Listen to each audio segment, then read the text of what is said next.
Hi everybody, James here. In this video we're going to talk about the S7 server and the date and time sync. So sometimes it may sync automatically, but if it hasn't, you need to be aware that this is something you have to check at the start of the day before shooting. So what you want to do is make sure your date and time is correct on the device which you're going to log in as admin. After you have logged in as admin, you'll click on the cog, and if you have this yellow box that has popped up saying fix date time, and your time is off by, it'll give you an estimation of minutes. So this could be hours or days, or in this case, years.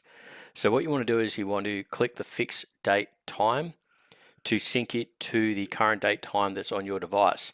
This is important because if you're out by a significant amount, when you save your strings, if you want to recall them later on, they may not be visible under the folder.